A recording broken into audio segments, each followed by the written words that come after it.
Buat kalian udah biasa belajar tajwid dimanapun, di kelas, di sekolah, di TPA, kalian mungkin udah biasa dengar istilah izhar, ikhfa, idgham, tapi kalian udah pernah dengar belum tentang yang namanya naber? Kalau di tempat kalian belajar ngaji itu dibahas tentang naber, kalian beruntung banget karena naber ini termasuk sesuatu yang paling jarang banget dibahas di kelas tajwid atau di tempat-tempat belajar ngaji. Makanya kesalahan banyak banget di seputar umat kita sekarang nih. Orang udah ada yang udah terkenal bacaannya, udah ngajarin ngaji juga, tapi mereka nggak ngajarin naber.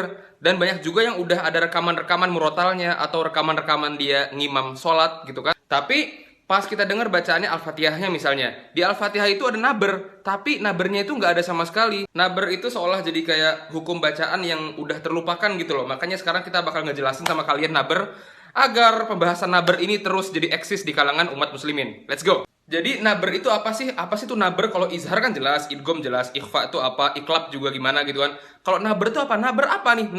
Naber baru denger nih di kuping kita nih apa nih naber? Naber kalau secara bahasa singkatnya ya, itu artinya mengangkat sesuatu di atas kebiasaannya.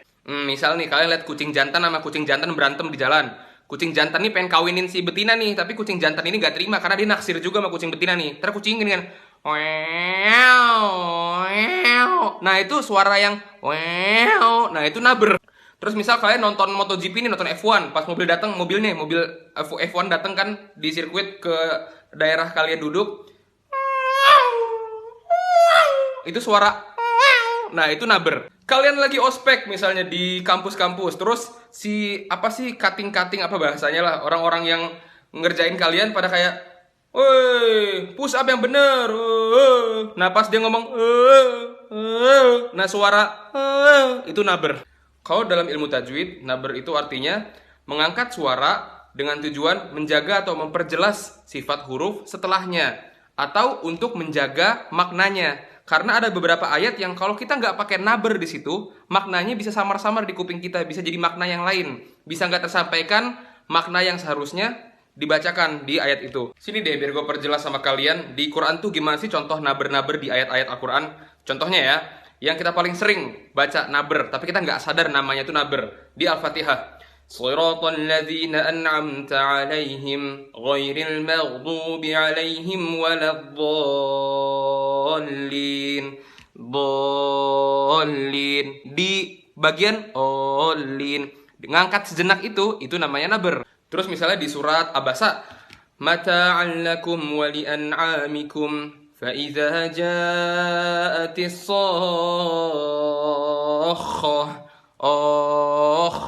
Di sohoh gelombang tadi tuh suara itu naber namanya. Oke, langsung aja kita masuk ke pembahasan kita. Jadi dalam pembacaan Al-Quran ada 5 kondisi di saat ayat itu dibaca naber di situ. Setiap kondisi gue bakal kasih contoh banyak banget. Jadi kalian tuh nggak salah lagi insya Allah pas baca. Jadi keep up sampai akhir video ya. Kalau misalnya agak lama, ini bener-bener dibahas semuanya tentang naber. Jadi kalian jangan sampai kelewatan sedetik pun. Yang pertama yaitu perpindahan bunyi mad ke huruf yang bertasydid, yang ada tasydidnya, ke selain huruf gunnah, yaitu mim sama nun. Tujuannya agar tasydid terbaca dan terdengar dengan baik. Jadi memperjelas tasydid deh di huruf setelahnya.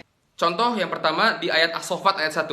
Was-saffati saffa, was-saffati saffa. Bukan was-saffati saffa. Kalau gitu kan nggak jelas. Ini setelah so yang panjang tuh yang ada matnya ya, itu fa-nya ada tasdid apa nggak ada tasdid, kan nggak jelas kalau kita baca was-saffati saffa. Apa bedanya sama kalau nggak ada tasdidnya? Was-saffati saffa, kan jadi nggak kedengeran tasdidnya, makanya kasih naber di situ. Wa batsa fiha min kulli dabbah. Nah kayak gitu.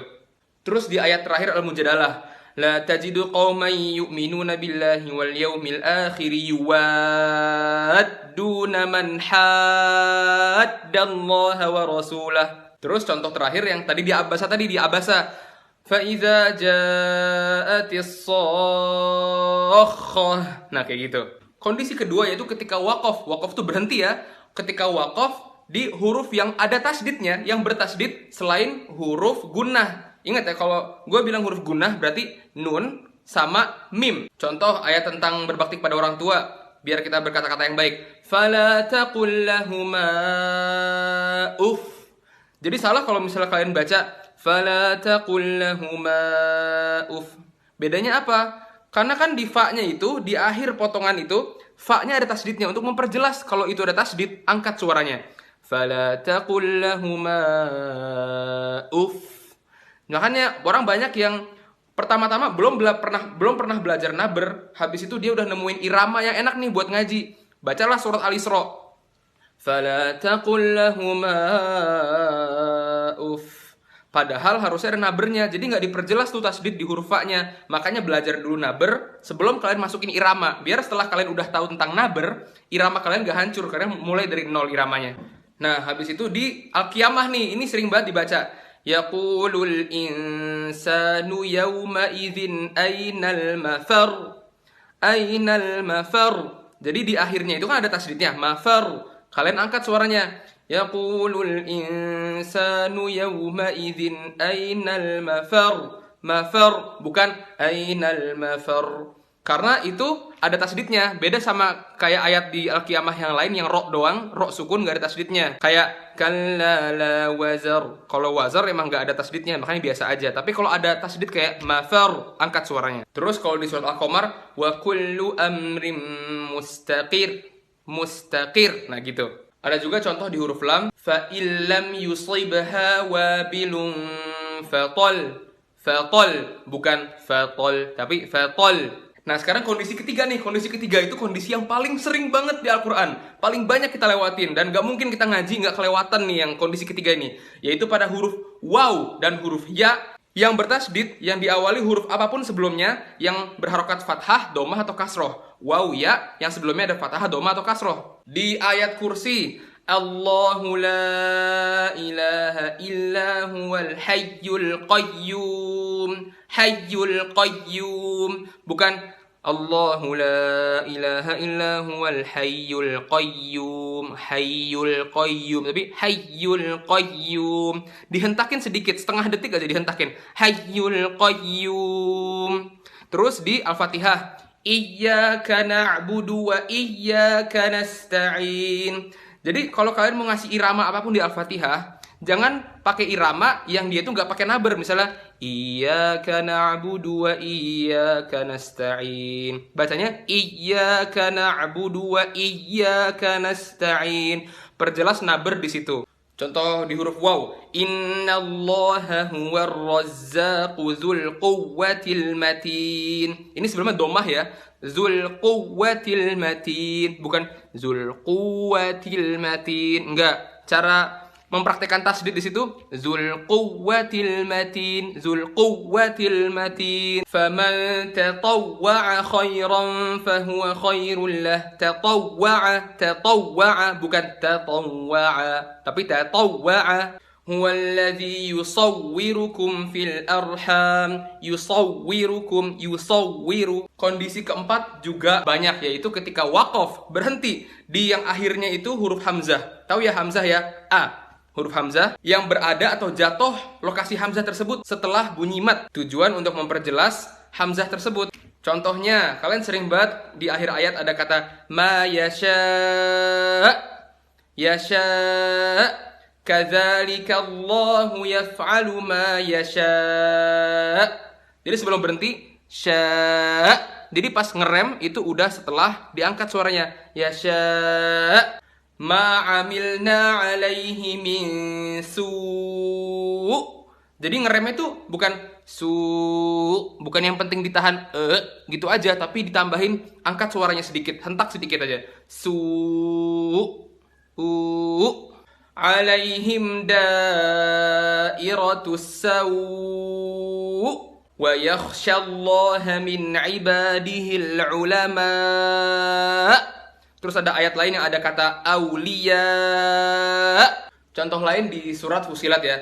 Qalu antaqana Allahu allazi antaqa kulla syai'.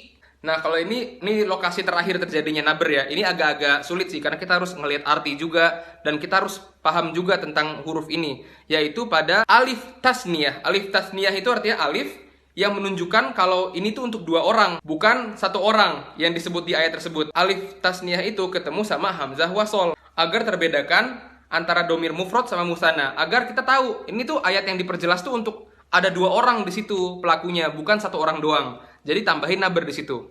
Contoh di surat Yusuf, wastabaqal bab, wastabaqal bab, dua orang, wastabaqo, ada alif di situ.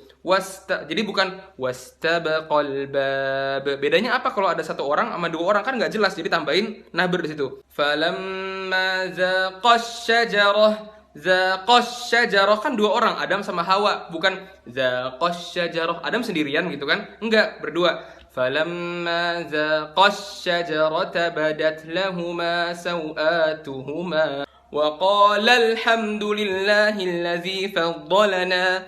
Wa qala alhamdulillah, karena qala menunjukkan untuk dua orang, bukan seorang doang. Itu aja bahasan untuk naber. Semoga kalian bisa praktekin ke sehari-hari karena banyak banget. Contohnya tadi yang huruf ya sama waw. Iyyaka na'budu wa iyyaka nasta'in. Setiap hari kan kita baca Al-Fatihah setiap hari.